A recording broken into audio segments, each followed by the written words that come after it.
This podcast contains explicit content. They're highly contagious. You are listening to Hardly Focused. I'm wearing a goddamn coat and I'm still fucking freezing. Yeah, I got a goddamn high fever. Get me the fuck out of here. I'm constantly in the state of wanting to throw up.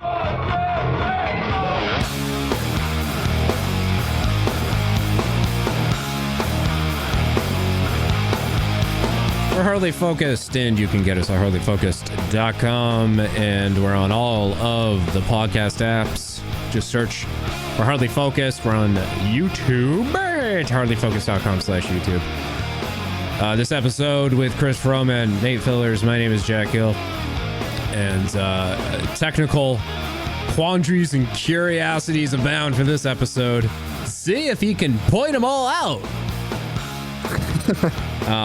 This also, I don't know if this is going to be the last episode of the year. It's definitely the last one before Christmas, but I don't know if we'll do one next week, and I honestly don't know if we'll have another one in the can to close out this wonderful, wonderful year that we've just the best. Yeah. Nate was going to enjoy some. What do you got there? It's a chocolate. It's very dark, though. It's 92%. It says intense dark.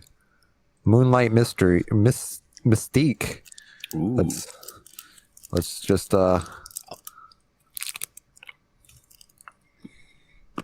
Just goes right in.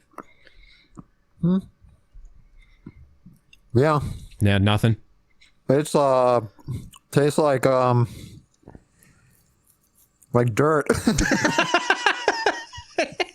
I don't like these booster bars. They taste like cement. Wait, there's a hint of something. Sadness? Oh, nope. Now it's like sweetness is like making a quick appearance. Like, oh, I'm sorry, this is the wrong room. Yeah, you're tasting all 8 granules of sugar that are in that thing. Every granule that hits your tongue. Do you remember that on Doug when they're selling the booster bars and everyone keeps complaining that they taste like cement, and then they find out? I thought that's the reference you were making. They find out that there's actual cement being poured into the chocolate. I forgot all about that. How aren't people breaking their teeth? Like, it's cement. Well, they were. That's why nobody bought them. Like, but it was like a school fundraiser thing. So like the kids would just like push them because it was like, you know, mandatory. Yeah. But people would use them for like door stops. Oh man, I pulled that one pretty far up out of my ass. Yeah, that was a good reference. So it tastes pretty much like you would expect if you ate like a coffee bean. Okay. Which I've done. So it's like it's a acquired taste. I don't absolutely hate it, but I bet most people would find this absolutely appalling. It does taste very earthy. I don't get that with like, because that's the Ghirardelli stuff, right? Mm-hmm. I don't get like it says 92%. What was that? Cacao? Yeah. It's not cocoa. It's cacao. Yeah. You know how I am yeah. with pronouncing anything, but I don't get that. Like, why? I always see the different percentages, but I just don't understand the significance of it. Does that increase the taste of dirt? I think it like decreases the sugar content, right? Sugar and cream or whatever. Chocolate's weird. Like, there's some of it's like alkalized or some shit. This is like 6 years ago. I read something about like the health benefits of chocolate, and like certain ones have health benefits because they're treated differently, and Hershey's is not one of those that gives you any benefits. Yeah, it doesn't surprise me. I don't know where I was going with that, but there's the stupid fact is there's chocolate's cool, and white chocolate is not chocolate, it's butter. Dude, white chocolate's disgusting. Yeah, I don't know how I feel about white chocolate. It's like, if there's nothing else, sure, but it doesn't, it's sad. It just tastes like sad. Yeah. It just, like, it doesn't make me sick, but I just feel sick after eating it. Every single one, no matter what I pay for it, it always tastes like butter and sugar. Like it just tastes like butter and sugar, even if I pay like $15 for a little tiny square of it. Tastes exactly the same, butter, sugar. So what is it? Fuck it. I'm just gonna get the Hershey one, the $2 giant box of it. Yeah. And I'm not going to because it sucks, but you know what I'm saying. Anyway, Tom Cruise. great segue, Nate. All right. So early on in this episode, I mentioned that Tom Cruise pretty much pulled a Christian Bale. If you remember in 2008, when Terminator Salvation was being filmed, where Christian Bale played John Connor, something happened on set where Christian Bale lost his mind and just started flipping out on people. Wasn't it a stagehand like changing a light or something like that? A light, yeah. Yeah, I think it was like during filming, and he was just kind of off on the side doing his own thing, but it distracted Mr. Bale, and he got pissed, and then we had a lot of gems that came out of it, like this one. I'm gonna go. You want me to go fucking trash your lights? Trash your lights. I love it. Yeah. Oh, good for you. That's the classic one. And then there's this one. Then why the fuck are you walking right through? Da-da-da-da, like this in the background. What the fuck is it with you? Yeah. That was like not early internet, obviously, because it was 2008, but that was just, you heard those drops everywhere after that happened. I remember Family Guy like very, very quickly fit into an episode that aired within a couple of weeks of that happening, that audio. And it was between Peter Griffin and Christian Bale. Yeah, and everywhere you went, people were like, "Oh, good for you." I just remember that everywhere. I still do that.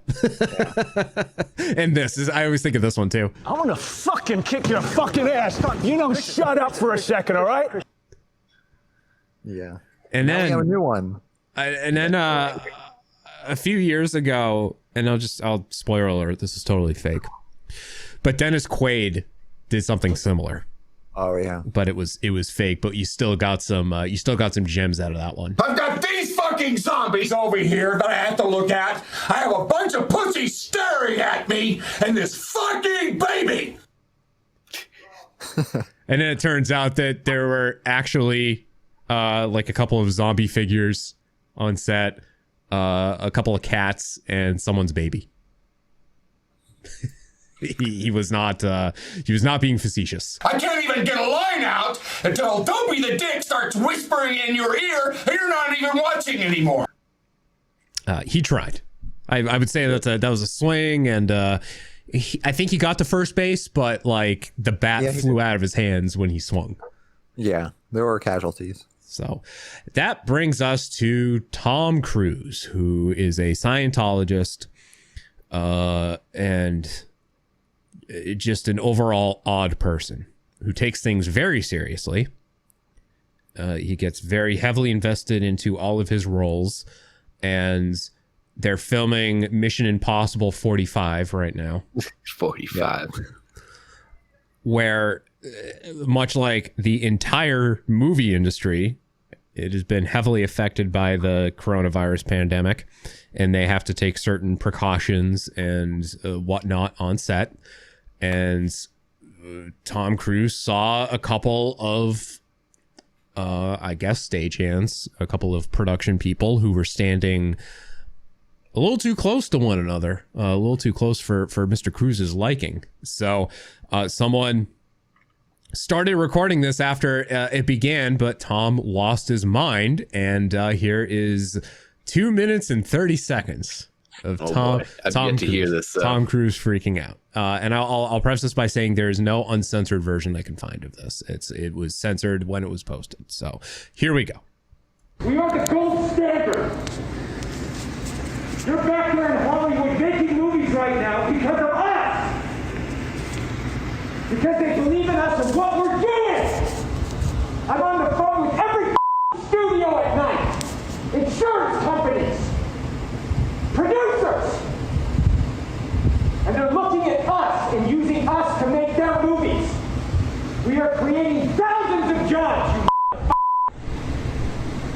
I don't ever want to see it again. Ever. And if you don't do it, you're fired. And I see you do it again, you're gone. And anyone on this crew does it. That's it. And you too. And you too. And you. Don't you ever do it again. That's it. No apologies. You can tell it to the people that are losing their homes because our industry is shut down. It's not going to put food on their table or pay for their college education. That's what I sleep with every night.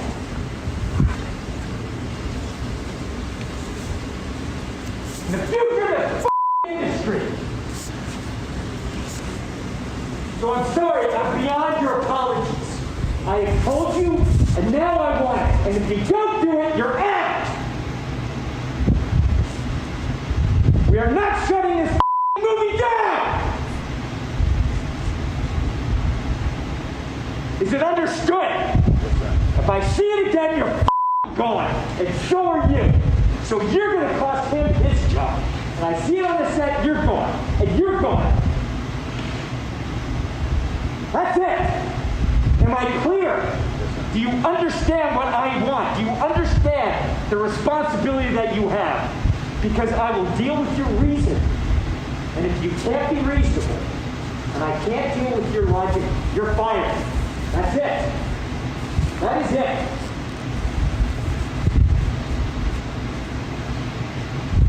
I trust you guys to be here. That's it. I mean, that's it. That's it. Yeah, there's a lot to this, so let us talk about it. Okay. Let us discuss. So the internet is split. There's a 50-50 on this one. There's half of the people are saying uncalled for, he lost his goddamn mind, he's an asshole.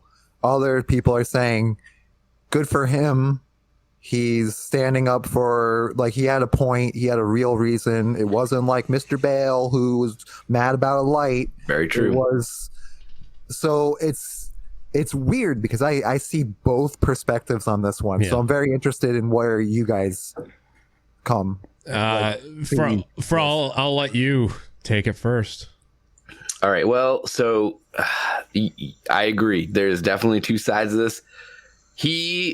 I mean, this is Tom Cruise, right? This guy's not known to like go off the handle. Like when he cares about something, he will jump on Oprah's couch, right? Like the guy, like when he cares too much, maybe too much. I don't know.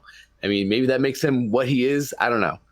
That's why he likes clinging onto planes and doing his own stunts, right? Like that's what he is. He's into it. And where his mentality was, I mean, he's not wrong. The industry does create a lot of jobs, and shutting down a whole movie really does. I mean, that is job loss, you know, like especially in the pandemic. So he was right to be angry and right to tell them to not, you know, to whatever I'm assuming they were too close. So like to separate. Definitely a little extreme on like the rada, you know, like there's way more professional ways to handle it. Like he probably could have walked over and be like, I mean, if Tom Cruise tells you something, are you really going to ignore him? Right? Like, just walk, dude, come on, man, separate. Like, don't do that. That could have like been the end of it. Like I don't want this movie shut down, man. Lots riding on it. And then like if you walked away, like could you even be angry at him? Like, oh yeah, well, we were too close. So The fact that could like been the whole thing, right? Yeah. The fact that people were addressing him as sir too. Did you hear that? Oh yeah. Well, I would assume so. I mean, like he's the asset of the movie, you know. Like he's without him, there's no movie. We'd have to CGI him in instead, like, and that would take more money. Yeah. He apparently already left the set too to start his Christmas break early. He was not supposed to leave for a few more days, but in light of his meltdown, he left. So because it made the news. I've read that he is very commanding in that you cannot make eye contact with him unless he like approaches you and addresses you. But if he is walking by with his entourage, you are directed to not look at him. Interesting. Yeah, I've heard that from both Scientologists and people who are just on movie sets. Like, that's how into it. And I guess even though they have people on the Mission Impossible set who can do these things, they're paying people to do these things. Tom Cruise himself will go around and do safety checks for COVID protection and prevention. He's doing this all himself, even though there are others who could and should be doing it. Now you say there's two sides of the argument. You know what? Honestly, I'm on the side where I agree with him, because it is a serious thing. And there's a lot of people who aren't taking it seriously, and there are jobs that could be easily lost, that have been lost and are at stake right now because of the pandemic.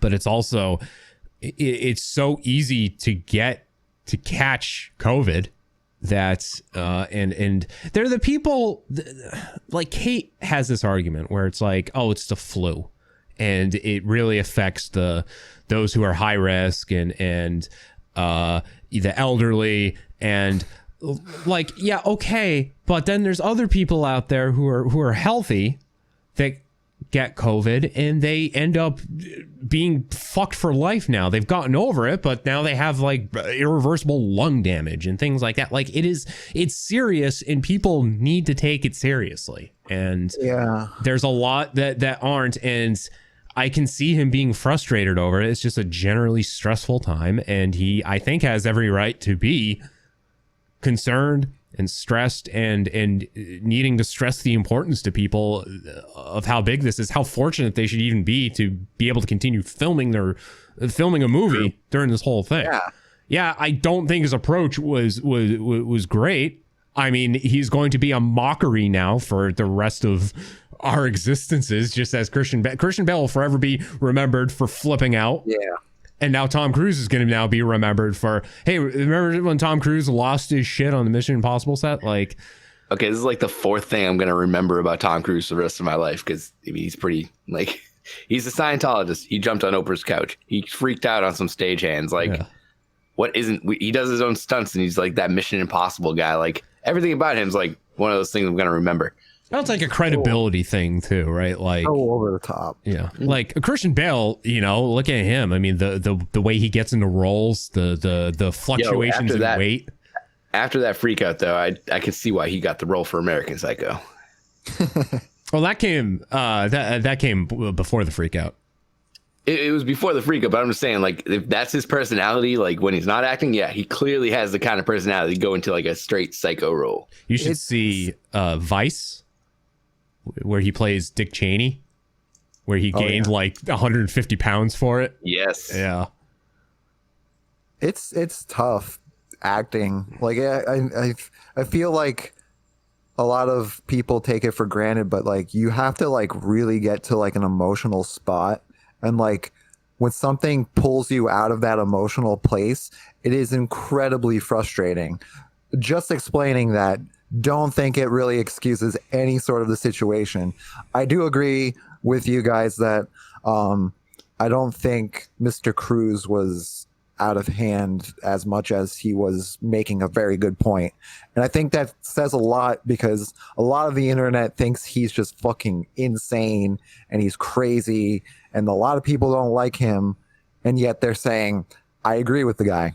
And I'm one of those too, because I think it's very easy for people who have been affected by this to forget that some people are not as lucky. Right. Like, it's easy to think that masks and distancing and all that is silly, and but there's some people that are very compromised with this, and if they get it, it is very bad. And I'm thankful that some people don't understand that because they haven't experienced it. But on the other hand, you have to think of other perspectives and think, guys, some people aren't as fortunate, and if they do get it, they're fucked. Yeah. So it's great that, you know, people around you have gotten it and they just had a little sniffle and that was it. But you're lucky that you don't have a family where if you get it, you're fucked. Right. I mean, didn't one of the guys in the White House like lose his leg or something recently to it? Like, yeah. I forgot who. I don't remember who in the White House. Yeah, someone like was really seriously affected by it. And the one person that I know got it. I mean, they said basically like they didn't get it super duper bad. Like they didn't have to get hospitalized or respirated or anything like that. But they said it was definitely different and possibly worse than the flu. Yeah. In certain aspects, like he was saying that like he was sleeping for like 12 hours a day. Like it was almost like, you know, there was just some fatigue to it that like he's still combating, and he's been good for like weeks now. You know, he's been over it technically, but he's still combating like the fatigue. He's like, it's weird to wake up and just like, you know, you slept 12 hours and you do like 2 things and like now you want to go back to bed. Like it's just really weird to have that ability to sleep that much and not like feel weird about it. That I can kind of relate to that because I am convinced I had it in February before the lockdown and everything. You know, my doctor even agrees. You know, I didn't get tested for it. I mean, we weren't testing for it in February, but it just certain people said that it came back, or like it goes all the way back to potentially November of last year, right? So yeah, it was like November, December. It really like started to in China. It showed its ugly face starting in December, and then it very quickly made its way around the world.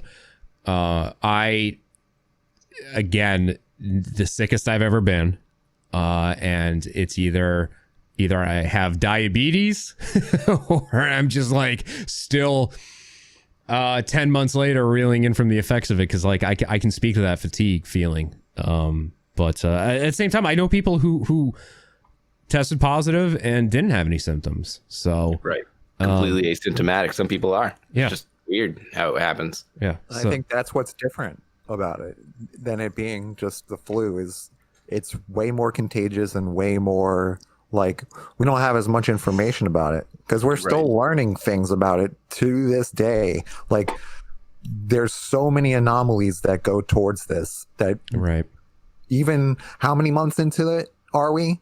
And we're still like, oh, wow, I didn't know this was possible. Like I just was reading a story about a person who tested positive, didn't have any symptoms. Their partner tested negative, and they had been with the partner. They'd been sharing drinks with the partner, the same bed with the partner. The partner had no symptoms and also was negative. The person who had it was no symptoms, but positive, and was told that they needed to isolate from the partner. And they're like, but I've been with this person for my contagious episode. What's going on? So it's weird, right? Right. Yeah, definitely. Yeah, it's to your point, Nate, we're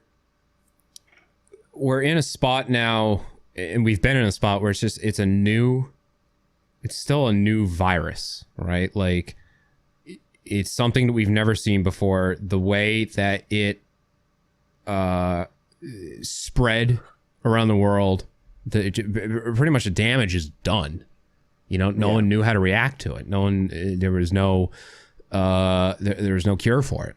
Now there's potentially, I mean, we got a vaccine, we got a couple of vaccines now for it, but still we're going to be dealing with this for a very long time. It's not just like, vaccines come out, everyone gets it, and then we can move on. Like it's not, sadly, it's not going to be that simple. And even, coming back to Cruz and his freak out, it's with the movie industry, they're going to be having to follow these procedures and these guidelines for at least a couple of years, and you've seen it now, how quickly things can go backwards and shut down. Any progress we made over the summer is starting to be wiped away because it's just getting worse.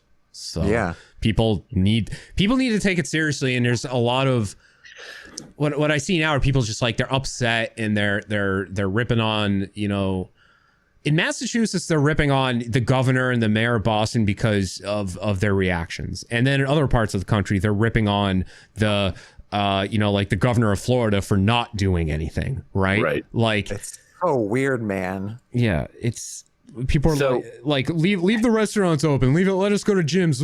It's like, yeah, but look at the numbers, dude. It's spiking. Like, get the fucking virus and then come back and complain about it. Anyone I've seen who has gone out and either complained about it or said it was a hoax, they catch it, and deservedly so, and then you never hear from them again.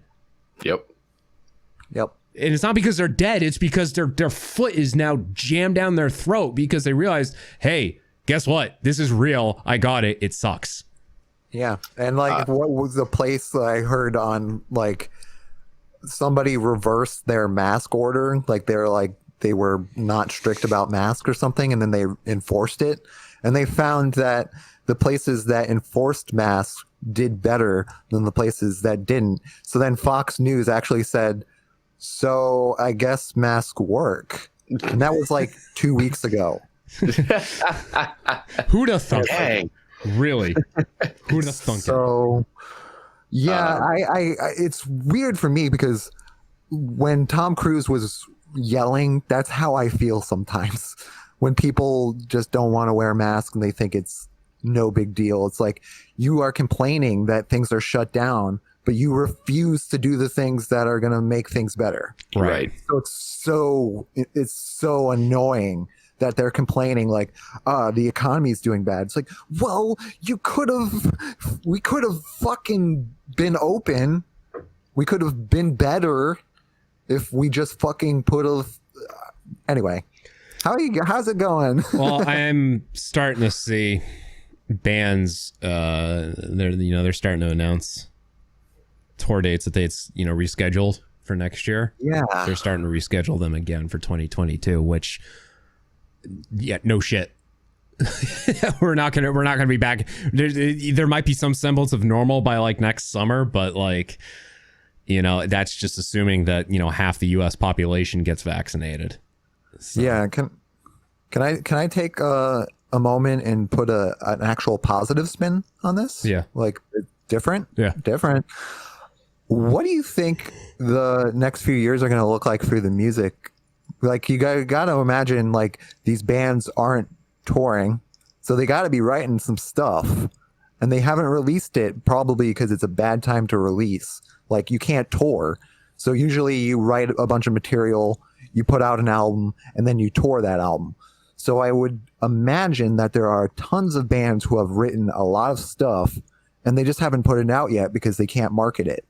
So who knows? Maybe when things are better, we're going to get a shit ton of new music. And there's probably going to be like a lot of like COVID related music too. Kind of like how like there was a lot of like, Pink Floyd talks about World War II and stuff like that, like just, it'll be like the music of the time. Like there'll be like subtle hints to like COVID stuff, and I won't be stuck in my room for 8 months again. Like, like stupid stuff. Yeah. Well, Blink-182 did a song earlier this year called Quarantine, which is all about that.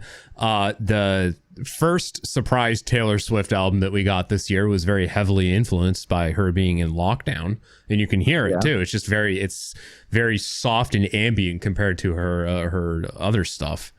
So the influence is already starting to the influence is already starting to be there in a lot of newer songs that are coming out. The quarantine, the lockdown, we got a new Oasis song out of it. I mean, it's not like a newly recorded song, but it is a song from 15 years ago that was done by Oasis. And Noel's just like, hey, I literally just unearthed this, like, because I was bored because I couldn't leave my home. Here's a new Oasis song. Rare bottle of wine, like in your basement. Oh, look, a bottle of wine from pre-World War One, like, look at that. From 2017, when we were allowed to go to restaurants and not wear masks. Like, oh, look at that. And every table was open, not every other table. You could actually sit at the bar. A few shows ago, you were talking about how, like, for the Hardly Shuffle, I always pick like some weird different genre. It's never expected, but yeah, I laughed because Eminem just put out like a new video, and I really like it. So now I'm listening to rap. It's like, but the video is so weird. It's like, it's very surrealism. It's called Nat, and the theme is COVID. You know, is this why your name in Zencaster is Nat? Or did you just misspell your name? Yeah, that is just coincident. I just thought that it would be funny to drop the E today, because every now and then I think it's funny that people call me Nat instead of Nate. It's like, it's Nate. So some people call me Nat. What you're saying is you actually dropped some E today. Yeah. I made a G today, but you made it in a sleazy way. Chocolate. All right. But yeah, the song is good. The video is really weird. Yeah, it's Eminem. I mean, you love him or you hate him. You don't quit. Yeah, that's for sure. Except it's like he's using his natural hair color now. It's just weird. It's a little strange. Yeah. All right. Well, let's wrap it at that. Wrap it. Yeah, there we go. Yeah. Cool. All right. I wanted to quote the line that he said in the video, but it was something like, I'm like COVID, right off the bat, you get it. Something like that, you know. He's back to his funny like self. I don't know. That's my 2 cents on it. Was he ever funny? Actually, he did. What movie was it where at the very beginning of it he's talking, like he comes out and he's just talking, he's like, yeah, I'm gay, violently gay. What was that movie? And I remember the interview. Yes, yeah, that's right. And then Colbert, before he started on CBS, he did like just out of the blue he took over like a public access show in like some no-name town in Michigan, and his guest was Eminem. That's awesome. And it was like him like preparing for the Late Show. It was just like, hey, this is how we're gonna do it. We're gonna do a public access interview in like literal East Bumfuck, Michigan, where it's never warmer than 40 degrees. All right. Well, we'll wrap it for this episode of Hardly Focused. Fro, thank you for being here today. Of course. And Nate, thank you. Thank you. Happy holidays, Merry Christmas, happy Chanukah. Happy New Year. Happy New Year. Yeah, this may or may not be the last episode of the year. We might try to stick one more in there. Happy Honda days. I might have been enjoying a some adult entertainment last night, and was just amazed at the number of remember earlier in the episode we were talking about the amount of dildos that are in Cyberpunk 2077. Yeah, well, this chick, her name might as well have been Cyberpunk 2077, because there was all of them got serious collections. Like, well, no, I mean, all right, I'll just be blunt. There are a lot of dicks in this chick. Like, wow. Sometimes you just look at it and you're like, you didn't think the human body could do that, but it did it. It's going on another tangent. Did you guys hear about what happened with Pornhub? They took down a bunch of videos. Yeah, actually. So they took down like most of their videos, like 7 million or like 8 million of their videos or something like that. Yeah, I was like getting like it was trending in Twitter. I was like, usually Pornhub is not trending, so what happened? And it was like they deleted all of their videos that the users weren't verified. Yeah. So it's like most of their videos, it's like fucking crazy. Dude, that explains why like lately on Pornhub everything just seems like it's been trash, but there's this one video that I'm just losing my mind trying to find now, and it's not on Pornhub anymore, and I'm trying like every possible search term and keyword that I can think of, and I can't find it. And it was great. It was one of those like all reliable, never failed me. Man actually comes over and fix sink for real. Yes. Man plays Cyberpunk 2077 on Xbox One, does not crash. Yeah, I'm so jealous of that comedian. I forget his name, but I can't believe, I'm so jealous. He just went, for those of you that don't know, there was a comedian who uploaded videos on Pornhub that he did like cliche like porn setups, but like he actually like did them. Like he's like, this, I'm gonna actually compliment you on the way you look and not like I'm gonna compliment you on your personality or whatever. And then like the other one was like, I'm actually gonna fix your sink. Like, and he's like, oh, I'm here to fix your sink. I'm not here for any sexy time. Yeah, it's not a good sign when a Pornhub video begins with, "Hi, I'm Bob Vila." Well, that explains why a lot of my favorites have disappeared. Although the same could be said for other similar websites out there, like X videos. I had a few bookmarked that no longer load up. So, but Hardly Focus has a themed shirt, so you guys can pick one of those up. Speaking of Pornhub. Yeah, there you go. That's right. At our store at hardlyfocus.com/store, the family friendly t-shirts. It's way too much effort to try to pull that up and play it. That's okay. God damn it. All right, we could kill the show now. Sorry, I just had to go on that tangent because it was weird. That was a good tangent. I forgot about that. That's relevant news to all of us. It is. You'll never see it in the mainstream media, but I mean, we all know that it's news.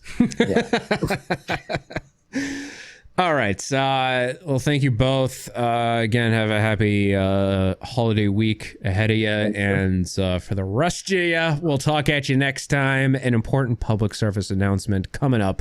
See ya. Bye. One time Randy Beeman's mom had a dream that she ate a big marshmallow and it was really good, and when she woke up, her pillow was gone because she ate it. Okay, bye.